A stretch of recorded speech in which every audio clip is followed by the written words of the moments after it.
There seemed to be nothing to see. There was nothing but land. Not a country at all, but the material by which countries were made. It was such a new world, reaching to the far horizon without break of tree or chimney stack. Just sky and grass and sky. The hush was so loud that heaven seemed nearer than ever before, and awe and beauty and mystery were there before us.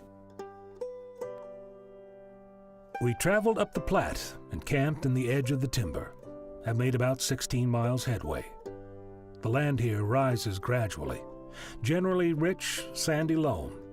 In short, I have seen this day the largest body of good land that I ever saw. Deer, antelope, and prairie chickens are plentiful, and when there is an opportunity to set lines, we have an abundance of fish.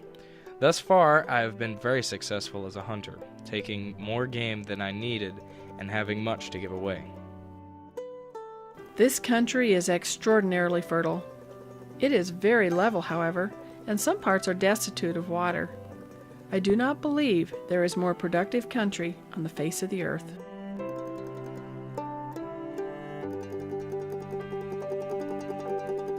When the Grand Island and Wyoming Central Railroad was built westward from Grand Island in 1886, the northwestern part of Hall County had already been well settled by a mixture of Americans and Europeans looking for a new start.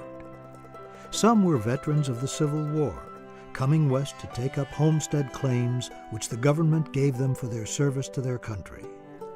Others came here looking for a place to put down roots and make a better life for themselves compared to that of their forefathers. They were men and women of purpose, intent on acquiring land, with determination to carve out of the prairie a home for themselves and for those who would follow. The country they found here was devoid of timber, and the earliest settlers went to the Loup River to find wood for fuel in the winter.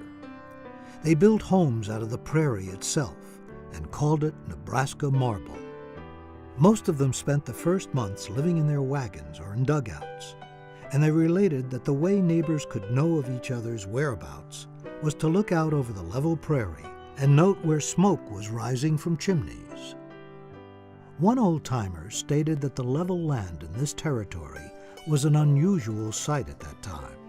It was possible on a clear day to stand on the hill where Mount Pleasant Cemetery is now located and see the houses on the edge of the young town of Grand Island, the prairie being entirely barren with no trees obstructing the view. They endured the devastating grasshopper plagues in the 1870s.